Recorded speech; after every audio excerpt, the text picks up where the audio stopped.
morning, or whatever time of day it is for you. It's morning here in North Carolina. This is Kaypacha with the weekly Pele report. It's just an astrological view of what's happening on planet Earth for all of humanity and the collective unconscious for August 30th of 2017.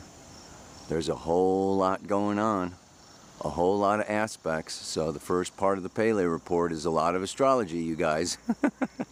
I know a bunch of you skip it, but it really is what it's all about and where it's all coming from. Right now this moon is conjunct Saturn and black moon Lilith for the next few hours in that beautiful sign of Sagittarius.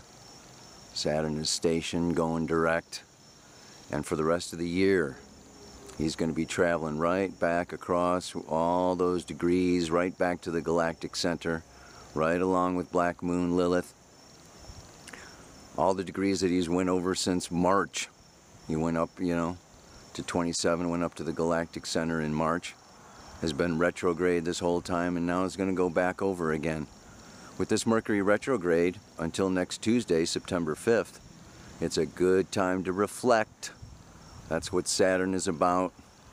That's what Mercury retrograde is about. Anyway, by tomorrow, that moon is going to move. Yeah, she's going up into Capricorn. Saturday into Aquarius. On Friday she'll conjunct Pluto, square Jupiter. Then on Saturday she's going to move along, square Uranus, trine Mars. And here's where we get into the sticky stuff about what's going on with people these days. Because really, what's happening is Mars is conjunct Mercury.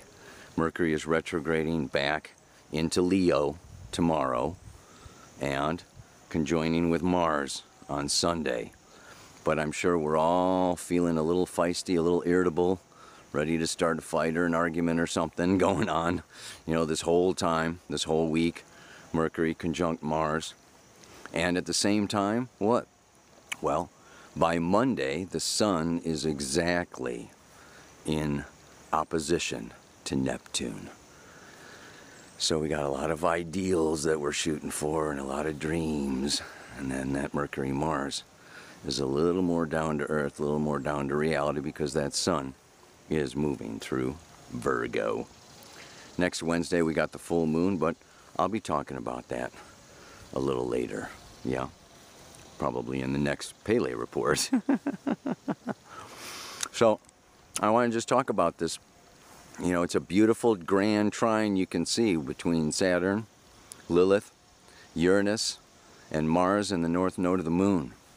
So that's a beautiful trine happening at the same time that Lilith-Saturn is square to Chiron.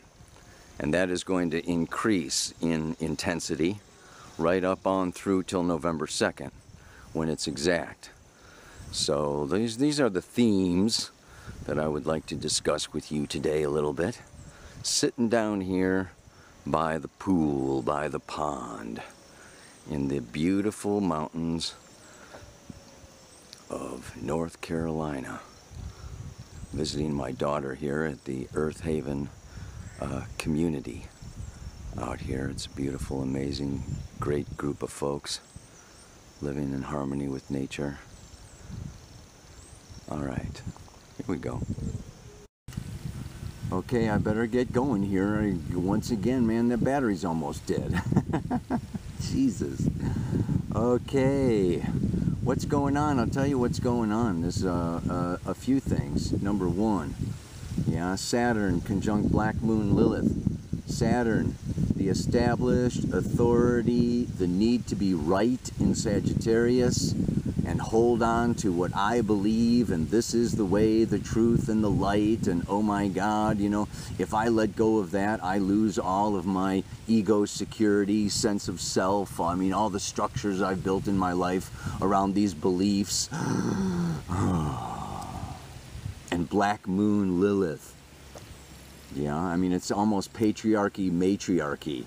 It's almost Saturn, Lilith, okay? I mean, these two come together. It's a clash of this powerful, feminine, transformative, kundalini energy, sexual passion, red energy, chi energy rising up from the personal unconscious, which is connected to the collective unconscious, which is connected to a subterranean flow, okay, of change, evolution, and transformation.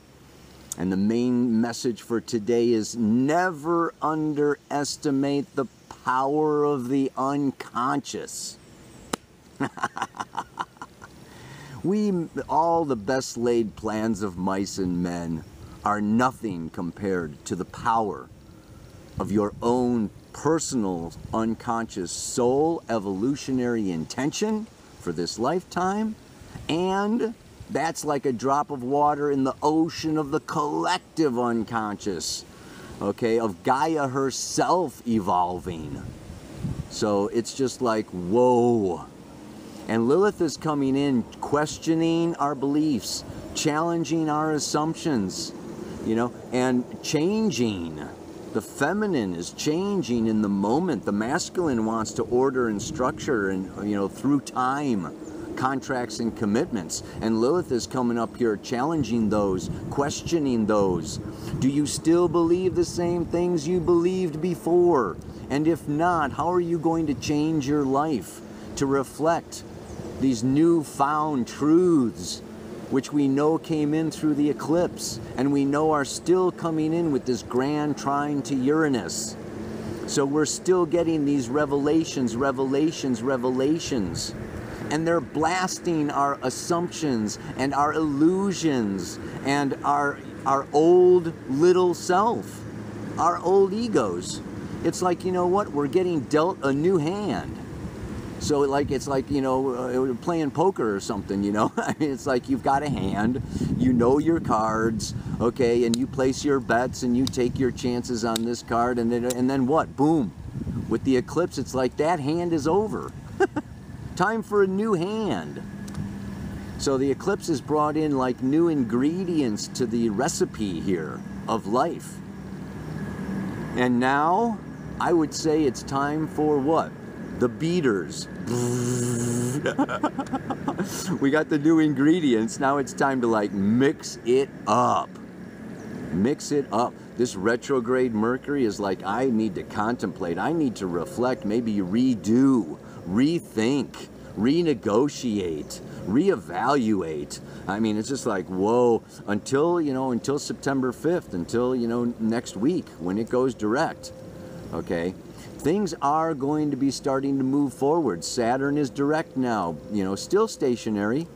It's at the same degree of 21 degrees of Sagittarius for 2 months, from July 26th all through August to September 26th. At 1 degree, 21 degrees, just frickin' sitting there.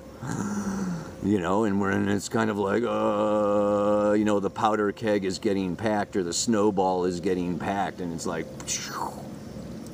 and as it moves off of that 21 degrees, heads back to 27, the galactic center, and Black Moon Lilith marches along, it's really until the end of the year, yeah, that these changes, really from even last Christmas now, okay? You know, like I said, Saturn is revisiting those same degrees, and really look at all the changes that have happened this year and prepare in a way to go forward. But it's not like a horse race, you know, where the gates are just going to open and, you know, I'm out of here, and it's, you know, it's like, no, this is the more patient, the more perseverant, the more conscious, planning and reevaluating, you know, and like disciplining ourselves and maybe holding those reins, you know, on our racehorse here to really get what this is all about. It's a big life change. And so it's like now is a time where what? Mercury conjunct Mars. Mars, you know, and they're both on the north node of the moon.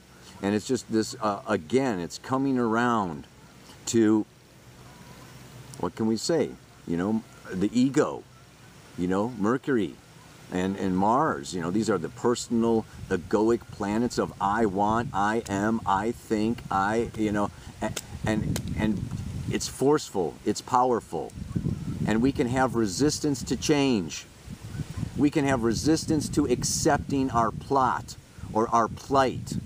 I was just, you know, at a funeral yesterday. They laid one of the founders of the community, you know, down into the earth, and it's like death is right before us. A lot of people checking out right now. And there's also a lot of illness going around. Saturn square Chiron can be a healing crisis.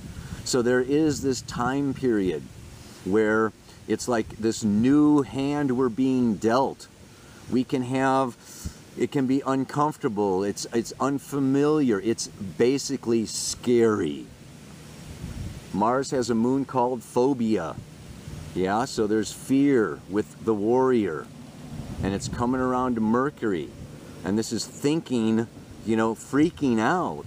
And also, you know, this just has this effect. Illness, dis-ease in different parts of the body. Yeah, and then what? The moon comes around to Pluto. Jupiter is squaring Pluto, coming up, getting stronger and stronger and closer. I mean, this is just, you know, this is a real time here. Pluto rules Cancer.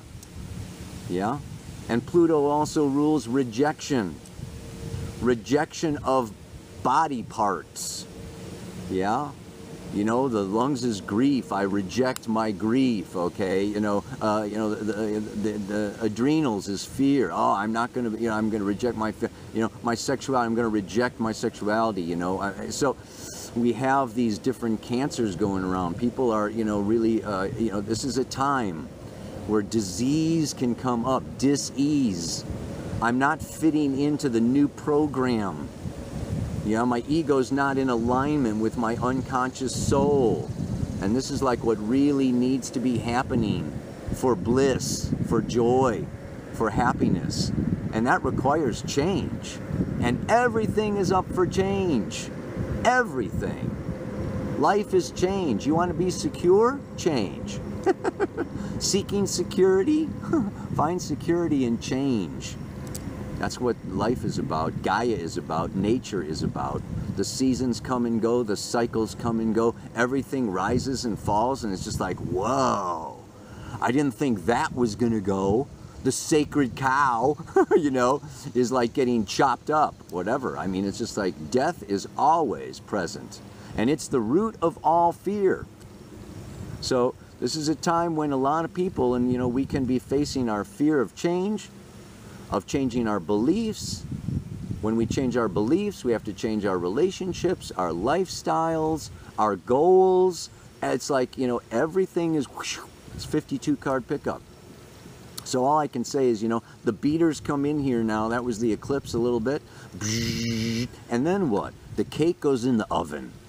We're going in the oven, folks. We're going in the oven here, you know, as Saturn, you know, moves, you know, she doesn't leave Sagittarius, he, it's not a she. Black Moon Lilith, you know, she leaves Sag in November, and Saturn leaves in December. So we're talking September and October and November, pretty much here to just like really be cooking in the oven, okay? And that alchemy happens with the heat. So it's like, you know, we're getting alchemized. We're transforming, we're evolving, we're changing. You want to forgive yourself, you want to be patient with yourself, you want to have compassion for yourself at the same time that you're having it with other people. Because that's what this week's mantra is about. When we get all these changes, our unconscious creates relationships and dynamics and life experiences, you know, where we get fired or we get left or we do the leaving or we have all the, you know, this things going on. But it's very easy now to point the finger. Sun opposite Neptune, the victim. I'm the martyr. It's your fault. It's his fault. It's the government's fault. It's the, it's the banker's fault. I mean, we can be pointing fingers in and out, left and right, all over the place. And then getting angry and arguing and fighting. I'm right, you're wrong. No, I'm right, you're wrong. No, da, da, da. And just go get in these ego freaking battles. Instead of what? Sagittarius is about the expansion of consciousness. Inclusion. Including more and more and more. Maybe try believing everything. Just believe everything. Yeah, I believe that. I believe that. That could be. That's possible. Oh, yeah. Woo! Oh, my God. It all is. All that is all that is. There's nothing outside of all that is. Try expanding the ego into, the unconscious. Wow. So, the mantra, for this week, right, is... I can point my finger and blame others for what is. But ultimately, I am responsible for creating or not my bliss. This is really a time where the best and the most evolution is going to be happening when we own our life experience.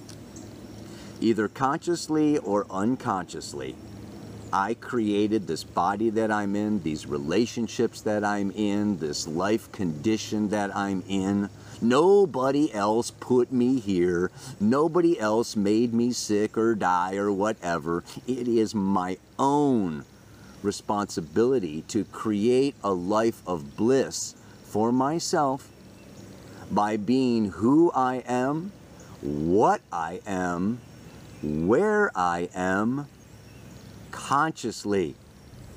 It's just like, and the more we own, right, our life experience, the more we have the opportunity to consciously create future life experiences that reflect and are in harmony with a greater totality of self. Then our little, like I say, the ego is the tip of the iceberg, 10%. Your astrology chart and your unconscious is 90%, And the more that, the more that tip, the more that ego gets in touch with, your chart or your soul or your destiny, okay, the more you're not at cross purposes. And when you get in alignment, the conscious with the unconscious, which is what astrology is all about, okay? The way is shown and made clear. Ow! Yeah, baby. You know what I'm talking about on some freaking level. Because this is also what Sagittarius is about. We know deep down. We even know when we're bullshitting ourselves. Our body, it's like... If you get into a meditative state and you really settle down and you stop your frickin' monkey mind, you know what's best, you know what's right, you know what you should do. You don't need to be told, you don't need to follow, you don't need to be disillusioned when somebody leads you off the wrong way, because you're leading yourself. Check it out. Ow! That's all for today. One more time if I can remember it, yeah? It's like I can point my finger and blame others for what is. But ultimately, I am responsible for creating, or not, my bliss. May you create all the bliss in your world, baby. Namaste. Aloha. So much bliss.